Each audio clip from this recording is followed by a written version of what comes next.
আমি বাবুল কাম, তোমরা চুইং কাম, নতুন ব্লগে ওয়েলকাম। তো জানি আমার গলার আওয়াজটা খুবই খারাপ লাগছে। তো আমার ভোলেনাথ কালকে জল ঢেলেছে, তো আমার সেই কারণে ঠান্ডা লেগে গেছে। তো চলো কাজের কথায় আসি। হ্যাঁ জানি পিছনে তো বাস গাছ, সেটা নিয়ে আমি তোমাদেরকে ছেলেদের ভালোবাসা নিয়ে কিছু কথা বলতেছি। প্রথম যে ছেলেরা যে ভালোবাসে না, সেটা যে কেমন হয় সেটা নিয়েও আমি কিছু বলবো।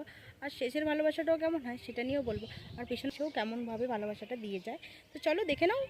পাশ গাছটা দেখছো, ঠিক যেমনভাবে সবাই সবাইকে আগলে রেখেছে, ঠিক সব ছেলেদেরই ভালোবাসাগুলো এমনই। প্রত্যেকটা মেয়েকে যখন প্রথম যখন ভালোবাসে, তখন ঠিক এইভাবে আগলে রাখতে রাখতে ডালপালা যেমন বেরিয়ে এসেছে, তেমন পাতাও বেরিয়েছে, ঠিক একটা মেয়েকে এভাবে যত্ন করে ভালোবেসে অনেক দূর এগিয়ে নিয়ে যাবে। আর যখন মাঝখানে যখন ফ্যামিলি ঢুকবে, তখন কীভাবে বাস দিয়ে যাবে, পাকা বাস। তো চলো দেখা যাক। ফ্যামিলি যখন মাঝে যখন ঢুকে যায় না, তখন কীভাবে আমাদেরকে ছেড়ে যায়। তো দেখো, ছেলেরা আমাদেরকে এভাবেই ছেড়ে চলে যায়। যদি বলো কেন, ঠিক এর দেখো কোনো ডাল নেই, কোনো পালা নেই, কোনো কিচ্ছু নেই, ঠিক এভাবেই ছেড়ে চলে যায় ফ্যামিলির অজুহাত দেখিয়ে।